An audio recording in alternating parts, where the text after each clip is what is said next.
सभी साथियों को राधे राधे राम राम। तो साथियों, अभी हम चर्चा कर रहे थे स्वरों में, और स्वरों में मैं पढ़ा चुका हूँ आपको दो तरह के, उच्चारण मात्रा के आधार पर और हमारे जीवा के आधार पर। और आज हम बात करेंगे मुखा आकृति के आधार पर स्वरों के भेद। नंबर 3,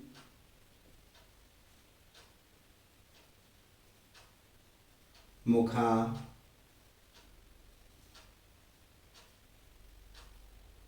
आकृति के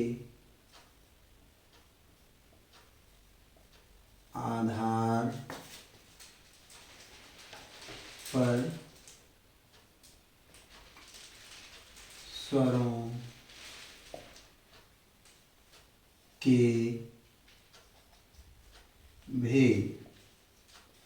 तो साथियों, मुखा आकृति के आधार पर स्वरों के भेद होते हैं हमारे 4। कितने होते हैं साथियों? 4। तो इसमें मैं आपको याद करने की एक ट्रिक बताऊंगा, जिससे कि आपको ये चीजें याद रहें। तो साथियों, होता क्या है कि इसमें होता है एक हमारा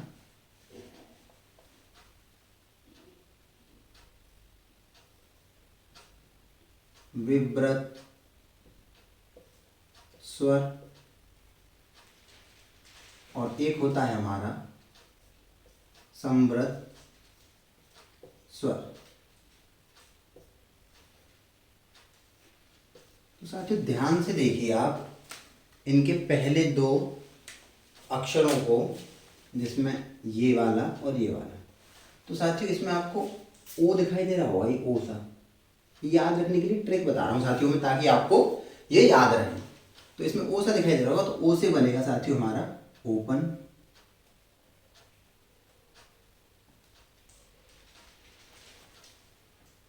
और सा का मतलब हो गया एस। सो एस से बनेगा साथियों स्टॉप। तो साथियों, इसका मतलब हो गया कि ओ से हो गया ओपन यानी खुला हुआ, खुला, ओपन माने खुला, और स्टॉप यानी बंद, स्टॉप यानी बंद। तो साथियों, इसमें हमारे आएंगे, तो आप इससे समझ पा रहे हैं मुख यानी मुखा यानी मुख हमारा खुला हुआ है, उसमें कौन से स्वर आएंगे, और बंद है उसमें कौन से स्वर आएंगे। अब इसी में साथियों, तो हो गए हमारे 2 टाइप, और इसी में हमारे आते हैं अर्धविव्रत,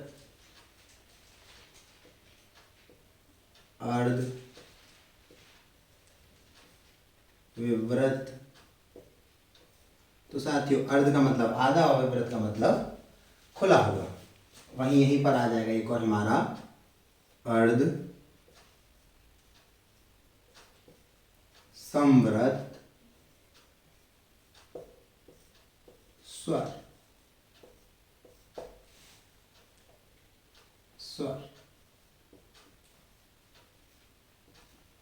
तो साथियों, होता क्या है कि जब हम सुबह उठते हैं और जवाई लेते हैं, तो हम कहते हैं आ, ओम करके कहते हैं आ, ऐसे करके पहला जो स्वर निकलता है वो हमारे मुंह से आ निकलता है, आ यानी कि दीर्घ आ। ये हो गया हमारा विव्रत स्वर। और साथ ही संवृत स्वर होते हैं कि जैसे हमारे चोट लग जाती है तो हमारे मुंह से क्या आवाज निकलती है, ई, उ। तो ये हो गए हमारे संवृत स्वर, ई, उ,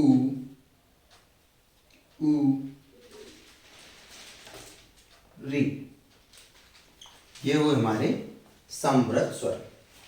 अब वहीं हमारे अर्धविव्रत में आएगा हमारा आधा खुला हुआ हो गया, अर्ध का मतलब आधा और विव्रत का मतलब खुला हुआ। तो इसमें सबसे पहले आएगा हमारा अ, और अर्ध संवृत साथियों, ये हो गया हमारा अर्धविव्रत। और अब आएगा हमारा अर्ध संवृत में आएंगे अब हम, और अर्ध संवृत में आता है हमारा लघु ए, लघु ओ,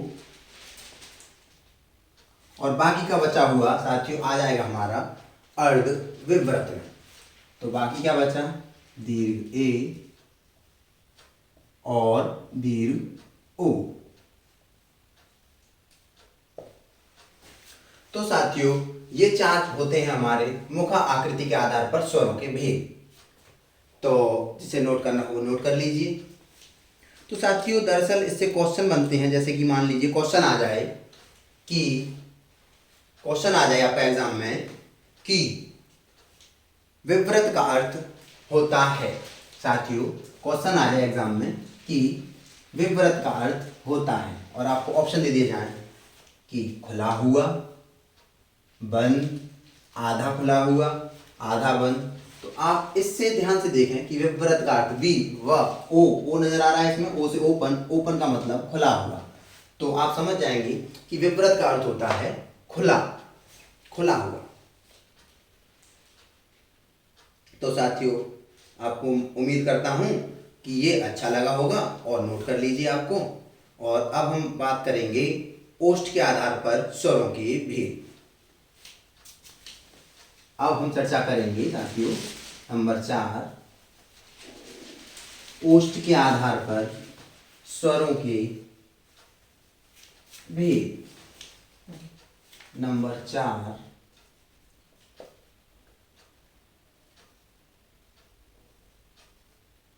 ओष्ठ, यहां से लिख देता हूं मैं साथियों। नंबर 4,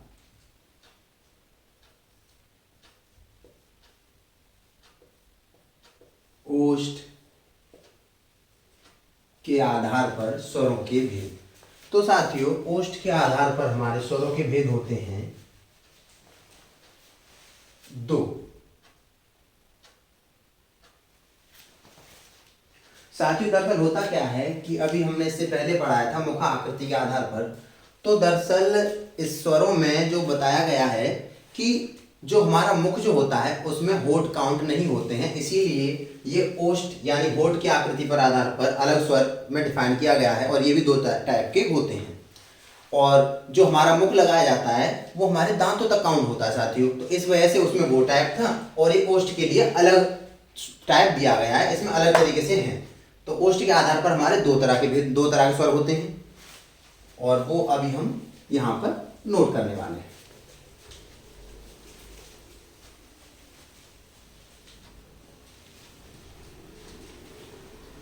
ओष्ठ के आधार पर स्वर 2 प्रकार के होते हैं।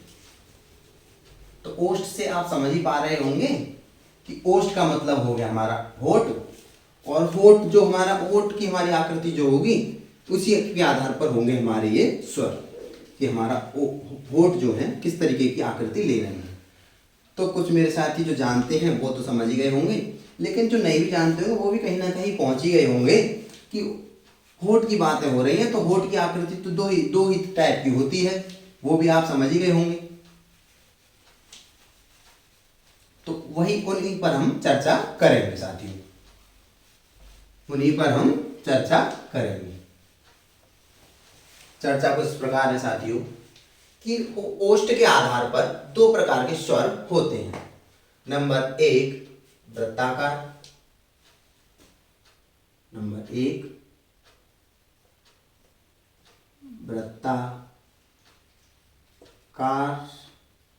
वृत्ताकार स्वर, नंबर 2 अर्ध वृत्ताकार। साथियों अर्ध वृत्ताकार।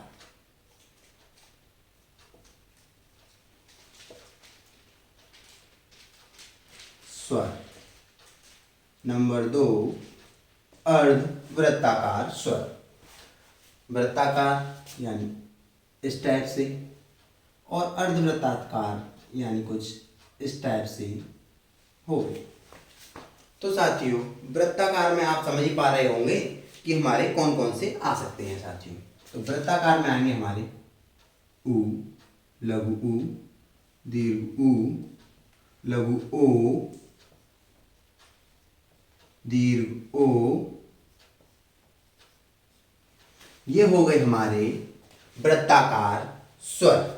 और वहीं बचे कुचे सारे आ जाएंगे आपके अर्धवृत्ताकार में, जैसे कि अ, दीर्घ अ, लघु ई, दीर्घ ई, लघु ए, दीर्घ ए, लघु ओ, हो गया साथी, और रे, ये हो गया हमारा इसमें।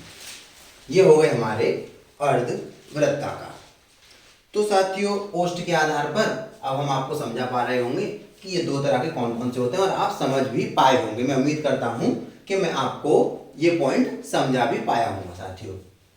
तो जिसे नोट करना हो वो मेरा साथी नोट कर ले, और जिसे स्क्रीनशॉट लेना हो वो स्क्रीनशॉट ले ले, क्योंकि इसके बाद अभी हम एक और टाइप बताने वाले हैं जिसका नाम है मुख व नाक से वायु निकलने के आधार पर स्वरों के भेद। मुख व नाक के आधार, मुख व नाक से वायु निकलने के आधार पर, मुख व नाक से वायु निकलने के आधार पर, मुख व नाक से वायु निकलने के आधार पर स्वरों के भेद। चलो यही लिख देता हूं। पांचवा, मुख व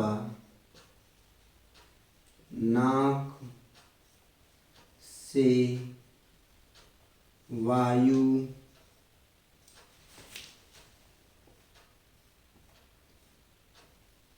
निकलने के आधार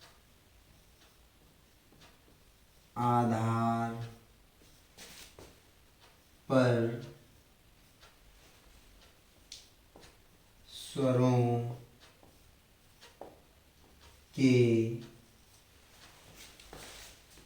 भेद। मुख व नाक से वायु निकलने के आधार पर स्वरों के भेद। तो साथियों ये भी होते हैं हमारे दो प्रकार के। साथियों इसमें होते हैं हमारे नंबर 1 अनुनासिक,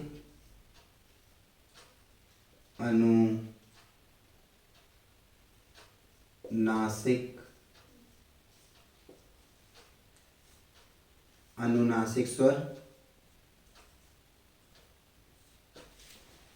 नंबर 2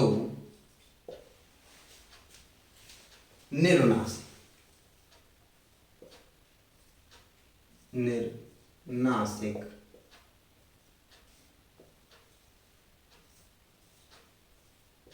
स्वर।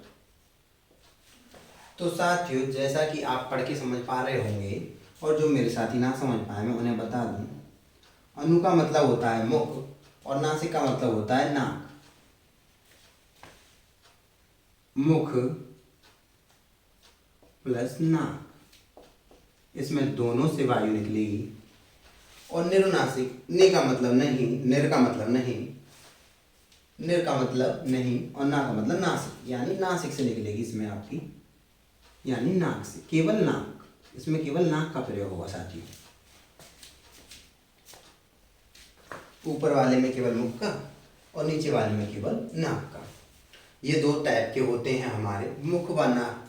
मुख व नाक से वायु निकलने के आधार पर स्वरों के भेद। तो साथियों अनुनासिक जो स्वर होते हैं जिसमें मुख और नाक से निकलेगी, वो हमारे होते हैं ये, इसके ऊपर जो बोलते हैं ना चंद्रबिंदी, ये वाले, ये सभी स्वरों के ऊपर आएगी साथियों। सभी स्वरों के ऊपर आएगी साथियों। सभी स्वरों के ऊपर, ऐसे ही करके और भी जो हमारे हैं पूरे 13 स्वर उन पर आएगी, सॉरी 11 पे और आएगी। और इसी के बाद हम बात करेंगे निरुनासिक। तो निरुनासिक का मतलब इसमें हमारा क्या होगा कि इसमें क्या होगा निरुनासिक, यानी कि इसमें हमारे नाक, निरुनासिक यानी निर का मतलब नहीं और नासिक का मतलब नाक। साथियों माफ कीजिएगा, मेरे से एक गलती हो चुकी है, मैं आपको थोड़ा गलत बता बैठा हूँ, लेकिन कोई दिक्कत नहीं, न का मतलब नहीं और नासिक का मतलब ना, तो निर्नासिक का मतलब इसमें नाक का प्रयोग नहीं होगा, इसमें नाक का प्रयोग नहीं होगा, केवल मुख का प्रयोग होगा, इसमें केवल मुख का प्रयोग होगा। और मुख के आधार पर हमारे जैसे थे वैसे ही आ जाएंगे, लघु आ, दीर्घ आ, लघु ई, दीर्घ ई, लघु ओ, दीर्घ ओ, और ऐसे ही करके हमारे लघु ओ, दीर्घ ओ, ये होगा हमारा, ऐसे ही इसमें होगा साथियों। तो ये हो जाएंगे हमारे मुख व नाक से वायु निकलने के आधार पर स्वरों की भेद, जो दो प्रकार के होते हैं। नंबर 1 अनुनासिक, नंबर 2 निरुनासिक। अनुनासिक में होता है आपकी मुख व नाक से दोनों से वायु निकलेगी, और निरुनासिक में आपके केवल मुख से वायु निकलेगी। जैसा कि आप इन अक्षरों को, इन वर्णों को बोलकर भी देख सकते हैं और आप खुद भी महसूस कर सकते हैं साथियों। तो साथियों ये तो हो गए हमारे। अब हम बात करेंगे कि घोषत्व के आधार पर, अब हम बात करेंगे आगे, जिसे नोट करना हो वो नोट कर लीजिए, क्योंकि अब हम चर्चा करने वाले हैं आपकी घोषत्व के आधार पर स्वर, घोषत्व के आधार पर स्वर। अब हम चर्चा करने वाले हैं साथियों घोषत्व के आधार पर स्वर।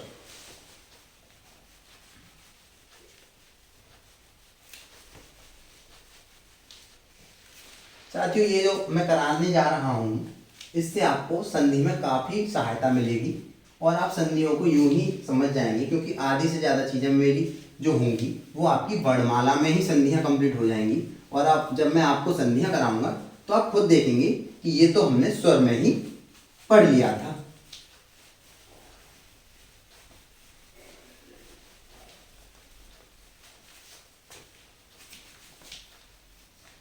ये थोड़ा अभी हमारा न्यू बोर्ड है तो पता नहीं क्या है इसमें, ये थोड़ी दिक्कत देता है। आप में से किसी को आइडिया हो इसे अच्छी तरीके से जल्दी साफ करने का, तो वो हमें कमेंट बॉक्स में लिखकर भेज भी सकता है कि आप इस तरीके से इसे जल्दी साफ कर सकते हैं साथियों, क्योंकि ये प्रॉपरली साफ नहीं हो पा रहा है। चलिए तो अब हम बात करेंगे, नंबर 5 हो गया, नंबर 6। चलिए ये काम नहीं कर रहा है, दूसरा लेते हैं मार्क।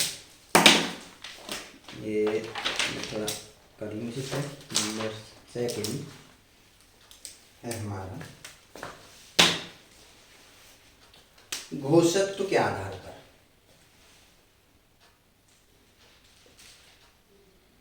घोषत्व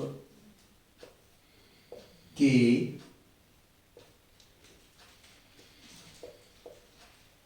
आधार पर स्वर। तो साथियों इसमें क्या होता है साथियों कि हमारे सभी स्वर जो हैं वो हमारे सघोष या घोष में आते हैं। तो सभी स्वर हमारे घोष या सघोष में आते हैं। तो इसका आंसर होगा कि सभी स्वर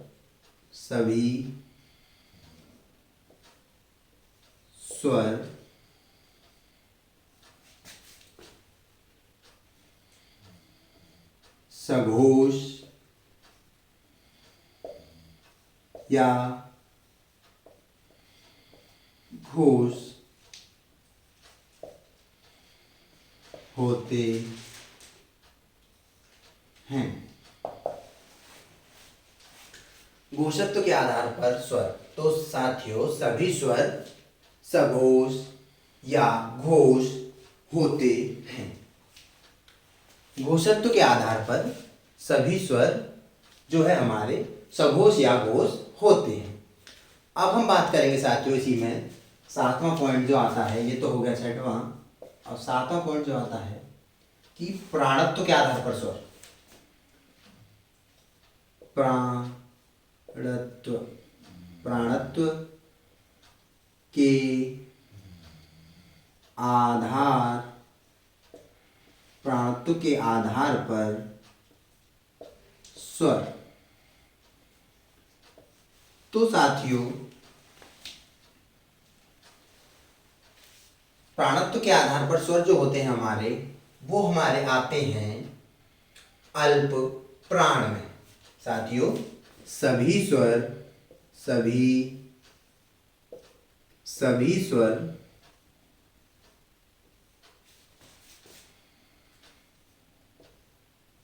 अल्प प्राण होते हैं। प्राणत्व के आधार पर स्वर जो हैं, सभी स्वर जो हैं हमारे साथियों अल्प प्राण होते हैं। सभी स्वर अल्प प्राण होते हैं। तो साथियों इसे नोट कर लीजिए। और अब हम चर्चा करेंगे, अभी हम आपको कुछ मोस्ट इंपोर्टेंट पॉइंट और बताएंगे जिससे आपको एग्जाम में आप कभी ना भूलें। तो साथियों, मैं आपसे पूछना चाहूंगा कि इस क्षैतिज रेखा को, शायद आपको दिख रही हो, नहीं दिख रही हो तो इस क्षैतिज रेखा को क्या बोलते हैं? तो साथियों, ये जो हमारी क्षैतिज रेखा है इसे बोलते हैं, इसे बोलेंगे साथियों शिरोरेखा।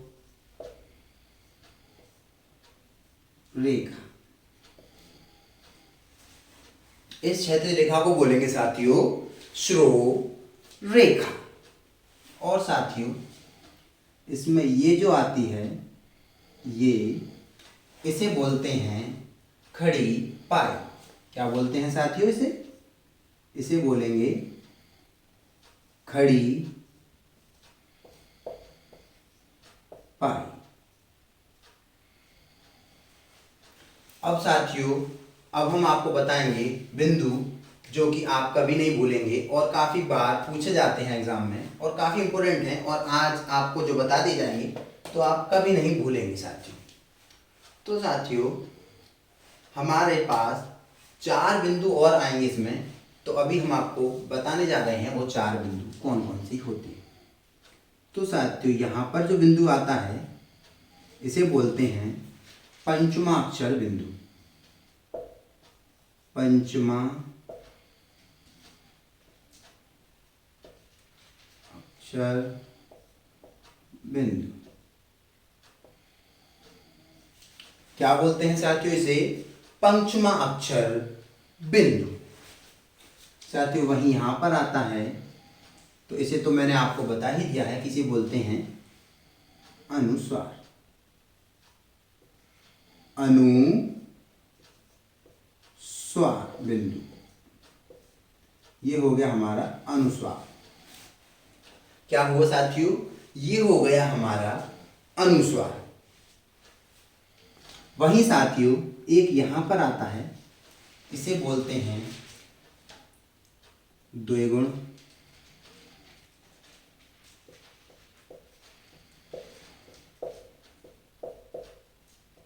ताड़जात।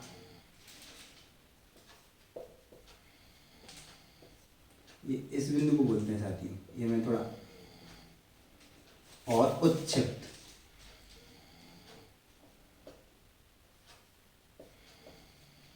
क्षिप्त बिंदु।